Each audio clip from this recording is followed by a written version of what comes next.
Right, good day and welcome to module 10. In the last module, which was module 9, we looked at the e-commerce landscape. And one of the things we covered in the e-commerce landscape was a captive e-commerce versus a third-party e-commerce. A third-party e-commerce is Amazon, Flipkart, Big Basket, who sell brands of all companies, including your competitors. Whereas a captive e-commerce is your own site selling your company's products, which, as we discussed, was D2C. The advantages are obvious, so what are the disadvantages? But every company has realized one thing, that building a robust platform where consumers visit is critical. And therefore, over the last 18 months to 2 years, there's been a huge movement for various companies to try and get into D2C. It's a basic objective that consumers visit my site, which gives the obvious advantages, a monopoly. Consumer doesn't have to compare with other brands. I have data on the consumer, search history, navigation history. Where does he or she spend more time on? It gives me an opportunity to get into a dialogue and therefore a more stronger relationship.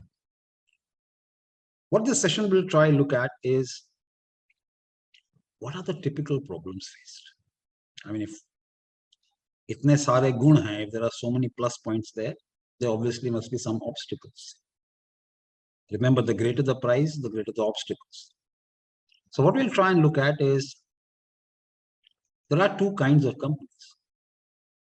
One who were born digital, rather who came into existence in 2016, 17, 18, or 2020. The whole mindset being that I will sell online. And there are a whole set of companies which have existed for hundreds of years, the storied companies, which have been Hindustan Unilever, ITC, Marico, which have been there for several decades, and some of them for several centuries. So what are the advantages and disadvantages? So what is the advantages a digital first company faces? What are the disadvantages? And what are the advantages faced by, disadvantages and advantages faced by legacy companies? Legacy companies meaning the older companies. So what this session will be looking at is the D2C landscape, that is direct to consumer landscape, from two lenses. The lens of an old legacy company and that of a newbie or a digital first company, as they're known as. So welcome to session 10. Sir, I actually have a question. Yeah. So, sir, when we see the startups having their own websites, basically driving out of the captive D2C, as we are talking about, so they have comparatively more sales as compared to the big brands like ITC or Tata or any other brand will have from their own personal website. So they will sell more through GT or MT or e-commerce or any other channel than they'll sell from their website. But when we talk about footwear like Crocs, or we talk about Adidas or Reebok, Mama Earth. Mama Earth is again, Mama Earth I don't feel is equivalent to L'Oreal or some other brand, Lakme or something else that we talk about. Okay. They also sell, I understand, they also sell from by third-party websites, but not from their own website if they have built it. But when we talk about Adidas or Reebok or shoes, footwear, basically, we say that if it is from the website, there is an added thing that yes, ye product to asli hoga. There is no confusion about that this product might not be real. But so what is your question? Your question is that is not the same in the FMCG sector, like food sector. Like the brands will not sell so much if we are talking about ITC if they set up their own website. Now you don't have to go to some other website to buy, just come and buy things from our itc.com. Okay, I'll answer this question at two levels, Devalina. See, the first important thing to note is there's a beautiful Urdu word called awqat. There is no Hindi, there is no English equivalent of the औकात. Hindustan liver का औकात है grocer. They, for 100 years, they have been selling to grocers. Colgate, Palmolive, दातून company है भैया, दातून company है. For hundreds of years, they have been selling to general. Their DNA is general. They understand general. That is the reflex action. There's a famous saying, now, what language do you count in? That is the language you follow. You count 1, 2, 3, 4, 1, 2, 3, 4, 1, 2, whatever you count, that is your reflex. So understand that when a company like Bombay Shaving Company, he's a student of mine from IIM Lucknow, 2010 batch, Shantanu Deshpande. So his reflex was, I will sell digital. He never thought of GTMT. He says, no, my brand will be designed. My whole operating system will be designed. My manpower, staffing, everything is designed, keeping into account that I will sell online. अब ये हुआ आपका औकात. So your organization structure, kind of manpower you recruit, the kind of marketing people you recruit will be like that. Now, if I take Jasmine and make her work for 30 years in Hindustan Lever and pull her out and put her in this company, she'll say, "Kya ho raha hai bhaiya? I used to sell only to grocers. अब बोल रहे हो कुछ Flipkart दिखा रहे हो मेरे को बेचने वहाँ बेचना है." Right? So understand that old habits are very difficult to change. Old habits are difficult to change. And since you asked that question, Debulina, let me tell you one thing.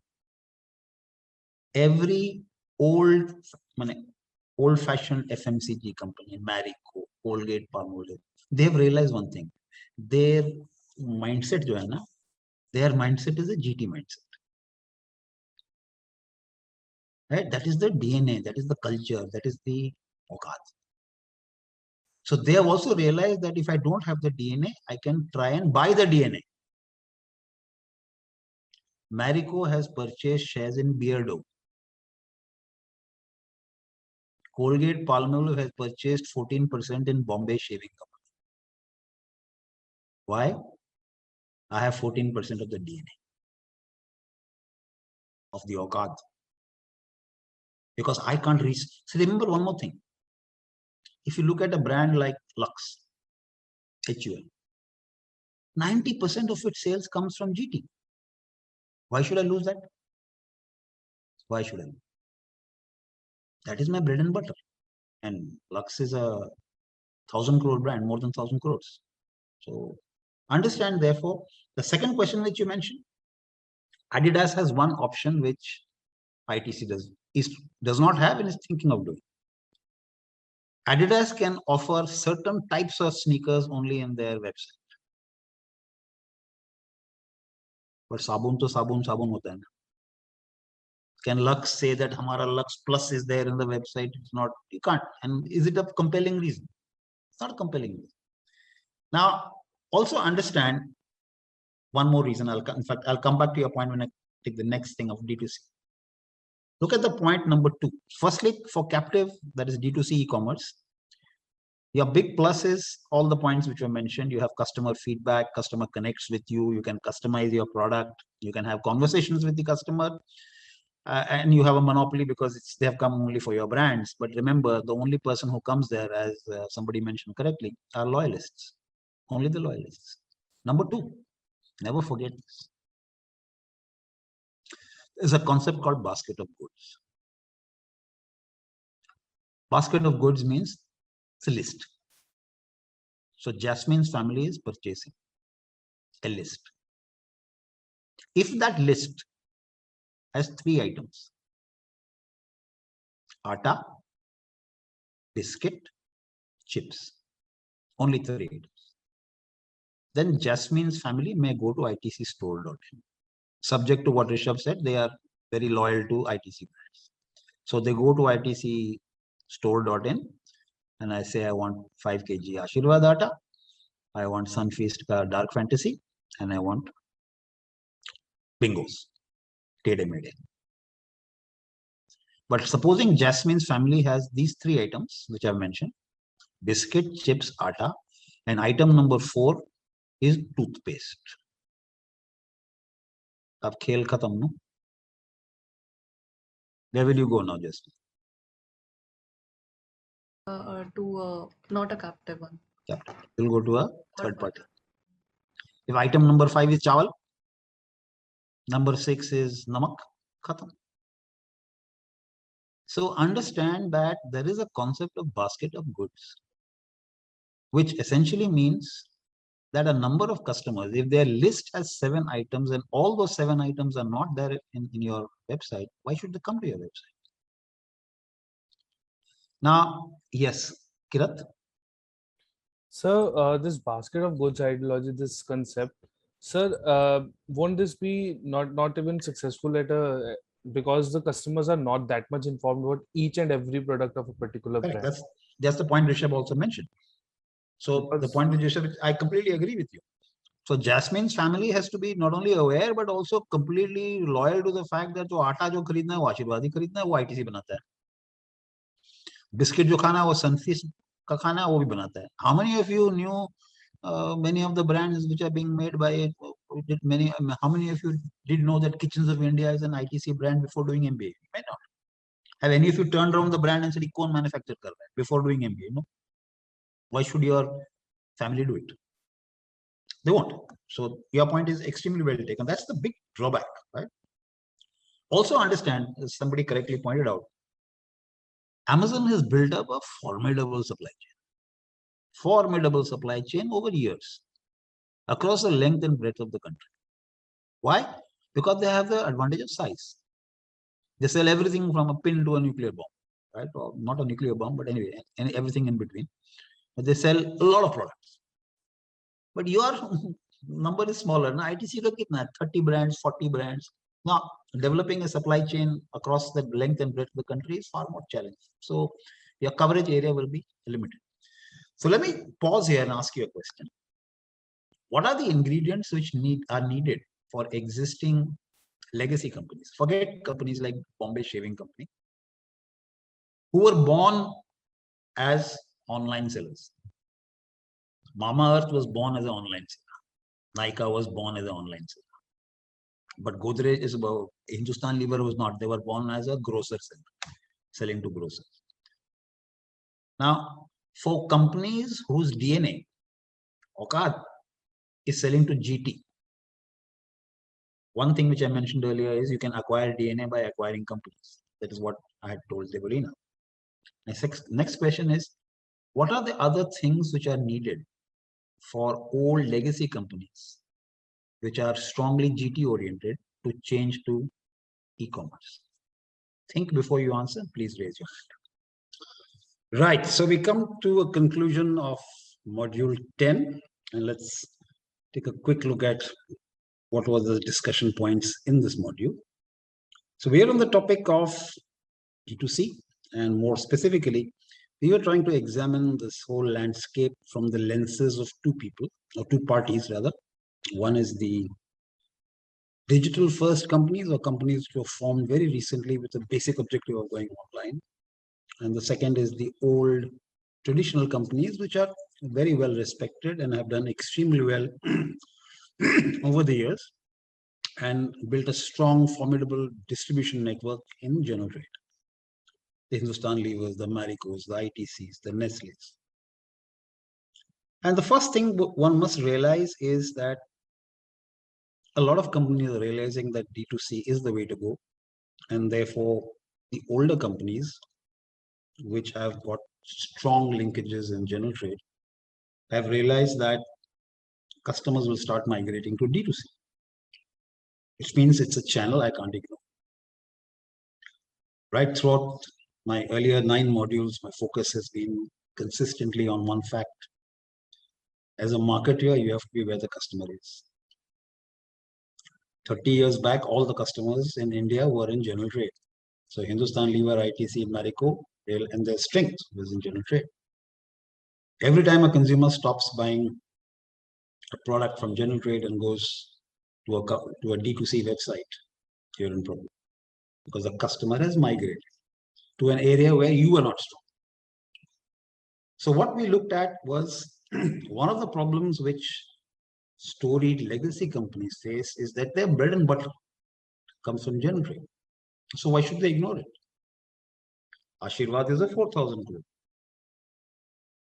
Most of it comes from general trade. Why should I ignore it? That's what gets my shareholder returns. But I also realized one thing, 15 years down the line, people may be wanting some customized data, which they'll buy from a D2C website, which means I have to invest in it now. Now, what we saw was a very important thing is the company's DNA. If your company's predominant DNA is selling to general trade, you'll have to make adjustments to a new game with new ground rules, which D2C is. And in the session, what we looked at is how older legacy companies are trying to play this game of D2C. One is by acquiring companies so that they have some idea of how this game is played. Remember, they can't lose the traditional strengths. Hindustan Lever is a 50,000 crore company, out of which 75-80% comes from general trade. Why should they ignore it? Right? But they also realize that going forward, I need to invest. So one of the ways of investment is buying into companies. And we discussed examples of Marico buying Beardo, Colgate Palmolive investing in Bombay Shaving Company, and so on and so forth. Expect a lot more action there. So understand, therefore, that over the next 5 or 6 years, you can expect a lot of activity where companies which were unused PC, one advantage which a company born in 2020 has is their whole DNA, Okad as they call it, is that of online. And that is something which an older company has to learn. And therefore, this learning process is what the older companies are getting into. That is for module 10. And the next module, which is module 11, what we'll cover is what are the blocks, mental blocks of the consumer which a legacy company has to remove, or what are the tasks which they have to perform to ensure that they're able to crack the code of D2C. That will be for session 11. See you there. Thank you very much.